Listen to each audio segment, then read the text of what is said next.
Too often times we hear people talk about what we don't have or what they wish we had. So my approach to this is just to help share with people what all is available. When people start to become more engaged, then it just makes everything richer.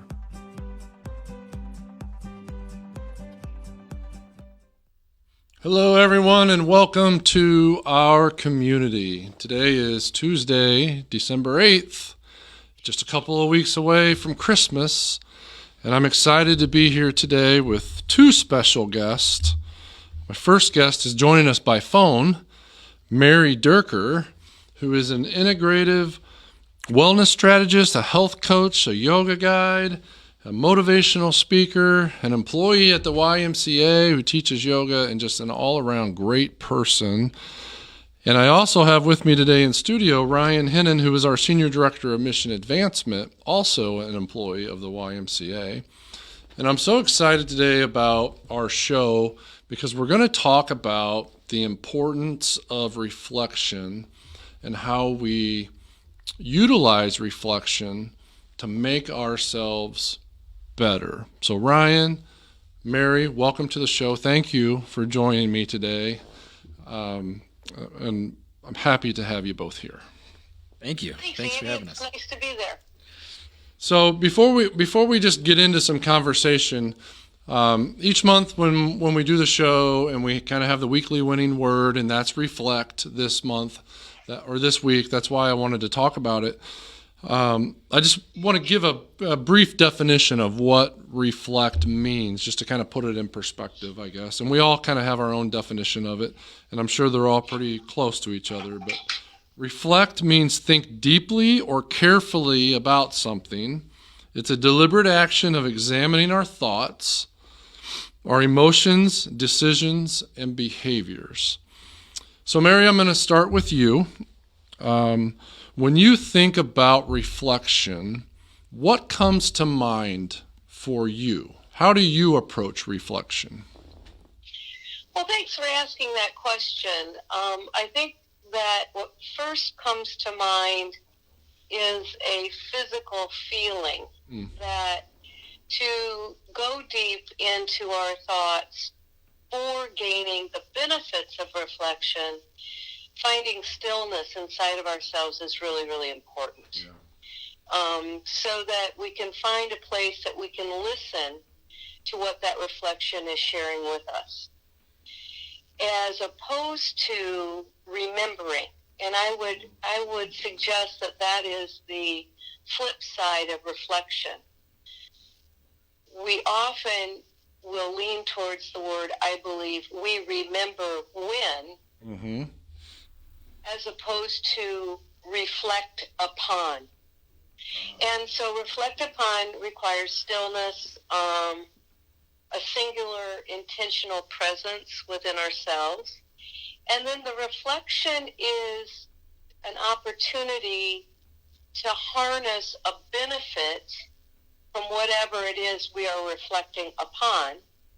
And we take that benefit and we're able to bring it into our daily awareness so that it helps us be more intentional going forward. I'd say that's what first comes to mind. That's really deep for first coming to mind. You've had some practice with this, right? And this is why Mary's so great.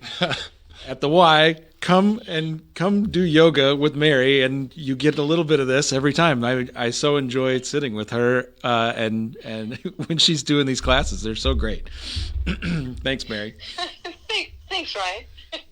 Yeah, and I mean, you're right. What you said is exactly right, and I liked how you compared it to remember when. Yep. Because I go there a lot. I like to think back and remember all the great things, and depending on who I'm with and what we're talking about, oh, remember that time? But really being intentional about learning through that experience, right, is kind of what I heard you say. Yeah, remembering is the default, and I think that we humans have a propensity of living in the external world as opposed to first living in our internal world. And so remembering is part of the external world. So I remember when I went and did this activity. Well, that's great. It's when we say, I remember when I went on vacation to Telluride, Colorado, and there was this coffee shop that had the greatest coffee, but more beyond that, it had one of the best scones I ever had, and I had one of the best conversations with my friend or my husband at that time. If you can take remembering back into those emotional layers, then that brings a new quality to remembering. But when we get into those emotional layers, that's then where the reflection value comes from. So you can find reflection. I don't think it's, unless you're meditating and you really are in a quiet space, or you're out in the woods and you're on the trail, you can reflect upon a thought. But I would suggest for most people, if they're going to make it a daily practice of taking some reflection time, they'll begin in the remembering state, Andy. So I think that you're spot on there. I think that's just your default place to go.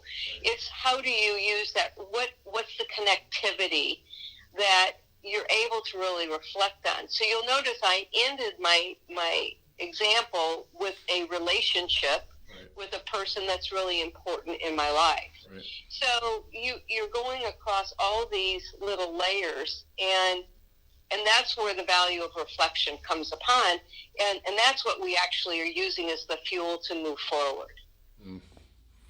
Oh, that's really good. And so we're in the month of December, right? We're coming up on the end of a year. Ready to launch into a new year. And so I think reflection in the month of December kind of go hand in hand, right? Yeah. On an annual basis, we all want to set goals and have new aspirations for the coming year and how we're going to move forward.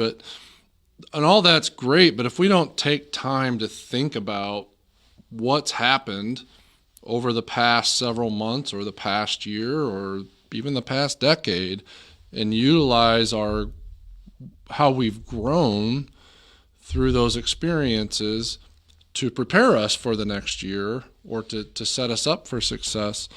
So, there's a quote that I want to throw out there. I found it comes from Socrates. I'm sure we're all familiar with who Socrates is. It's a simple quote, and it says, or he said, "An unexamined life is not worth living." And I've thought about that, and I've reflected about that since I've read it over the last couple of days. And, I think there's a lot of people out there, in our society especially, who struggle with this. I think we have become so busy as a culture, there's always the next thing to do, that we don't take time to invest in reflection enough. I know I don't. Yeah. If I'm being honest with you, I don't spend enough time in this space because there's always something else to do.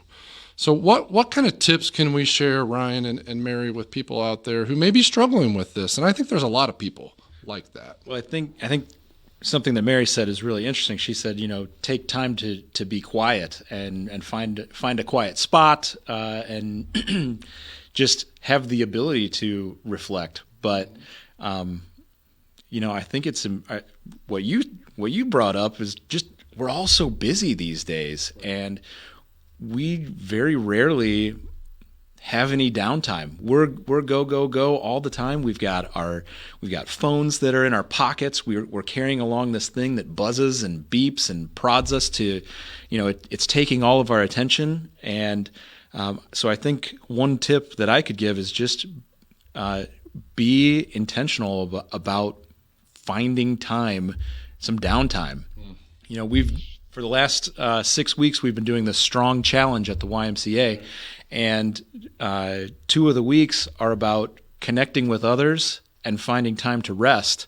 And Mary's talking about tying these memories back to relationships. Well, if we're not connecting with people and we're not actually having any of that downtime to think about how great that was, we can't it's going to be hard for us to be thankful and be content with things and be satisfied. And so I would just say we need to make some time to. I would agree with Mary. We need to make some time to find some quiet. Yeah, guys, I think an avenue that I would contribute to this path with is before we start thinking about the next year and goals that we may be setting, whether it's in January or whether it's in July of 2021, really doesn't make any difference. But recognizing that in order to look ahead, we have to be present where we're at today.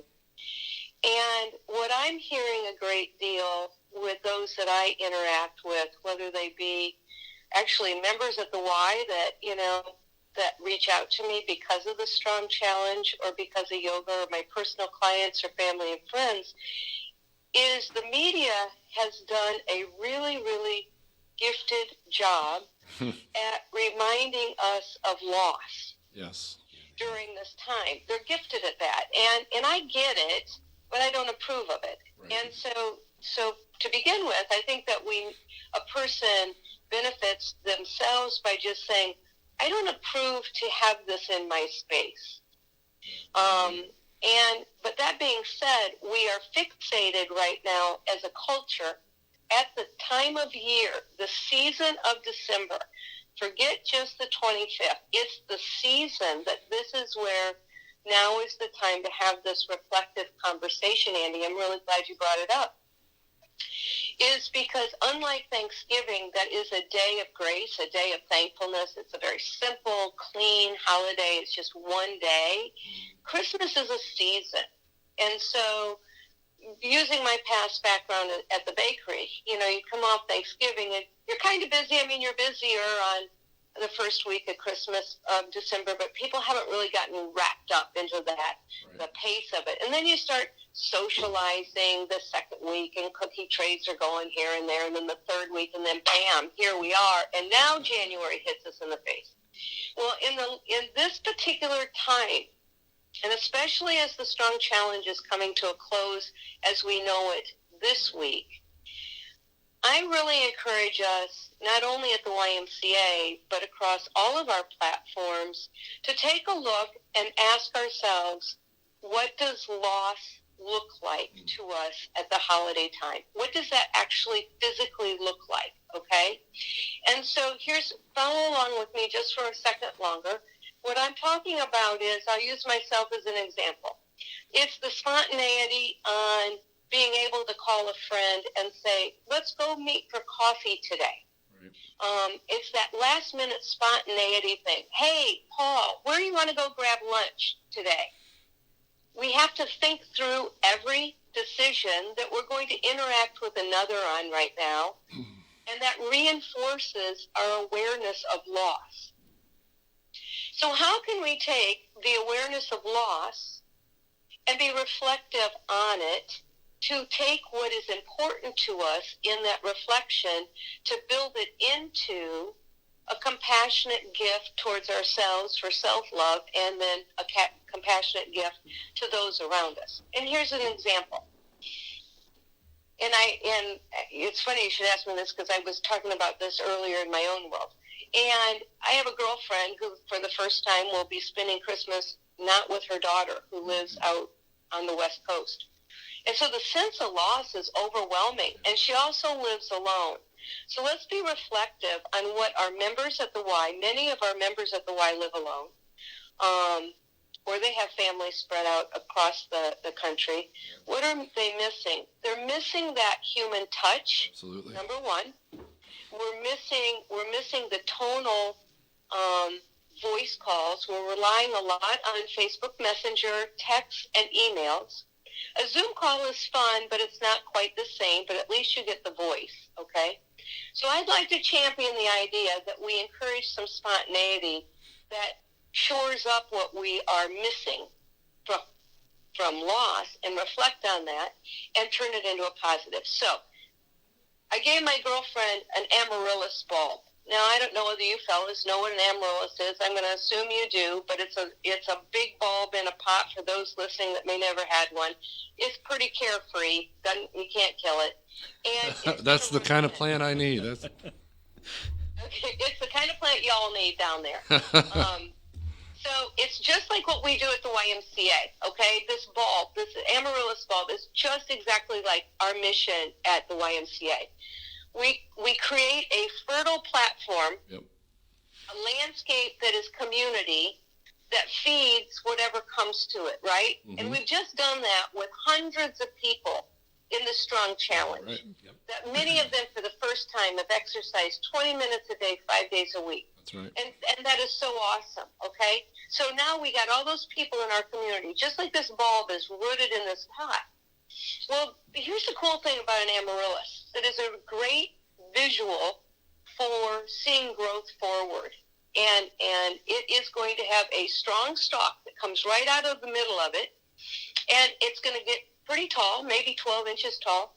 And then at the top, it's going to have these beautiful, colorful trumpet horns of blossoms, vibrant pink, orange, red. I mean, they're scarlet red. They're just going to be beautiful.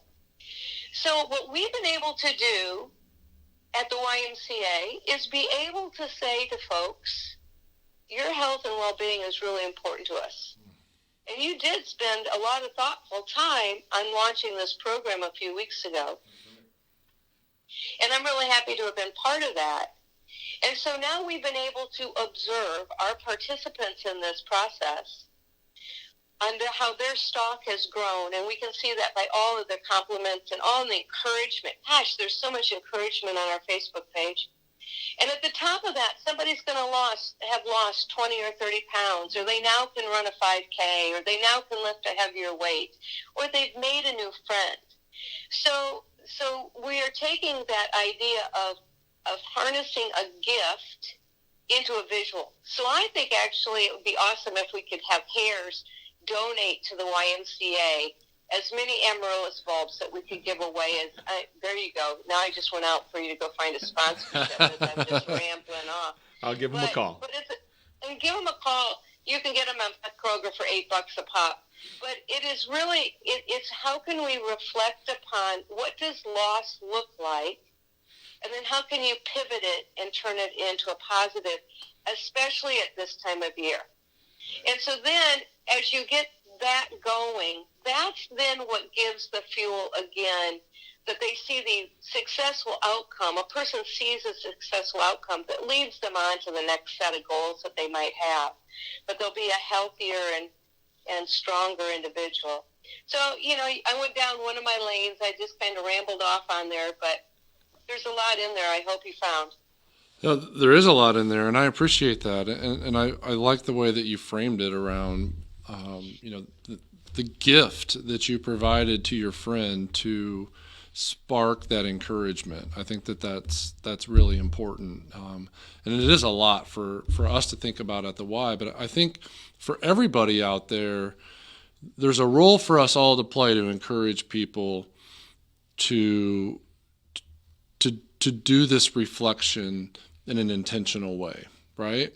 We can be role models for that and everything and how we approach it and how we encourage it. And rather than just continuing on the craziness of life, the busyness of life that is full of what I'll say, so much negativity, if we allow it to consume us, and I think, Mary, you said it well early on, we have to make the choice to not allow that stuff to consume our life, right? And be intentional about where we're going to spend our time. And we need to spend time on ourselves to make ourselves better so that we're stronger for those around us. That's right. So I have two tips that I would leave you or add to that. One is, like Ryan said, we are really busy. We have the phone in our pocket. So here's a little challenge for y'all, and anyone listening to this, is that when you go to get in your car, every time you go to get in your car, before you turn the key on, take 3 deep breaths or count to 5. be aware that you actually sat down into your car. Yep. What, that So happens? it's like how did I get here? So when I work with my clients, I reframe the word snack a lot. And I use that in my own lifestyle. And my coaching style is, so we think of the word snack as something that is edible, that we're going to put in our mouth. But really a snack is a snippet. It's a snippet of anything. It can be a snippet of exercise. I'm going to walk up and down the stairs 5 times. I'm going to get down and touch my toes 5 times. I'm not going to do a full workout. So in movement, they're snippets. So you can take snack breaks that are intentional breath breaks before you do a repeated task that you do multiple times a day. And I would say we get in and out of our cars with some frequency, not as much as we once did probably, but taking that break and either take 3 to 5 breaths or count to 5. So if you've never read or listened to the podcast by Mel Robbins, she's one of the speakers that has really promoted the 5-second principle. That the brain, if you're going to go do something, if you count to 5, you will engage more likely to go do whatever it is that you wanted to do. There's a neuroscience thing in there. So check that out. The other thing that I would encourage us as a community to start to harness is to pay more attention to the questions that we ask others that are pleasantries. And here's what I mean by that. I'll say I come into the Y, and Edie's behind the desk, and I'll say, hey, Edie, how you doing today? I'm good. And women do this more than I think actually men. We will always say we're good. Right. That's a real common throwback, and maybe it's just completely across. But ask the question in a more open-ended way. Or maybe just simply ask somebody today, how can I make your day better? Yeah, that's a lot more meaningful right there, right? It is. So it's a style that causes communication, that opens the gateway for the opportunity of someone to reflect upon their answer. Oh, wow, yeah. Okay? So I would like the listeners to not get overwhelmed that you need to really sit all the time and just go and really reflect on a deep subject. Yeah, that's great. I mean, those are super wonderful experiences. But in reality, just like we've all been saying, life is really busy. The likelihood of us having that opportunity daily is unique for those that are able to do that. But we can snack it. We can snack reflections. I like that.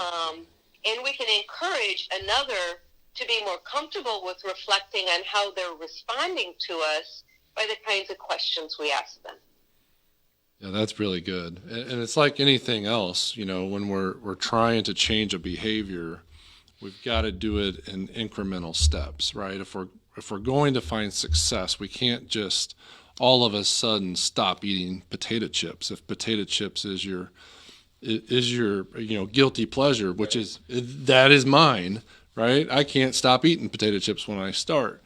So there's got to be some strategy into it, and it's got to be done in a way where you can build success and build upon that one after the other. And I really like the way you framed that conversation piece, Mary, to encourage others to be reflective. I hadn't thought of it that way, but that's really interesting to think about. Now, you got to be prepared to deliver when you ask a question like that, too, which means then you're taking a servant heart and a servant's approach to supporting those in your community, which I think is really important. And from the perspective of being the CEO of the YMCA, that's exactly who we need to be. Yeah, I'm already thinking those are the kind of questions I need Edie to be asking members as they come in, right? Not just Edie, but any of our member experience especially teams. In that framework that Mary laid out there of understanding the loss that's going on in people around us right now and where they are with Right. that. Absolutely. Right. A big part of our population is older and maybe a little bit more disconnected, and the nature of this whole COVID thing is forcing people to be more isolated, and they need that type of support. And how do we get it out of them, because they may not be willing to share it? That's really good. I really like that. Thank you for sharing that, Mary. You're welcome. Okay, well, guess what? We're out of time. My countdown clock went off the screen a long time ago, so I know we're over time. But I really want to thank you both for taking the time to join me today. This has been really good conversation. Mary, I've never done one of these by phone before, but this has been really good. Me neither. Been really good, and I appreciate your insight and your professionalism on how you share that, and it's really given me a lot to think about, and I hope it has everyone else out there. A lot to reflect upon. Absolutely, a lot to reflect upon. And one of the things that I heard, just to kind of sum this up, is it doesn't have to take a lot of time. We can do this in manageable bites, and I think that's really, really important, because when you think about it, at least when I think about it, it's like, oh, I got to take an hour or 2 hours and really think about this and write things down. And I don't think that's really what I heard Mary say. Now, Andy, I know we're out of time, but just in closing, what I'm suggesting is no different than what we do in the YMCA from the fitness center aspect of our organization. We're asking folks to have a well-balanced, That's right. healthy lifestyle, and reflection is part of that. It is. It's all part of that spirit, mind, and body triangle, right? We have to have a healthy spirit. We have to have a healthy mind to go along with our healthy body if we truly want to be healthy. Exactly. Well, I appreciate what both of you bring to the table, not only today in this podcast, but also to the members of the YMCA and the greater community, because there's a lot of great things out there happening at the YMCA, and you two are directly responsible for a lot of it, and I greatly appreciate all that you do for our mission. So, Appreciate you too. Yeah, we love it. well, thank you. Thanks for having me. Yeah, you're very welcome. Thank you for everyone out there who joined us today, and those that will watch this on demand. We appreciate all that you do. I wish you all a very, very Merry Christmas, and take a little bit of time, some snippets of time, to reflect over the next few weeks as you move into the new year, and think about those around you and how you can help support their reflection just by the way that you frame your conversation and frame your questions. And take that servant approach and ask people, how can you make their day better? Thank you for joining us. We'll see you next month here on Our Community. PeoriaLife.com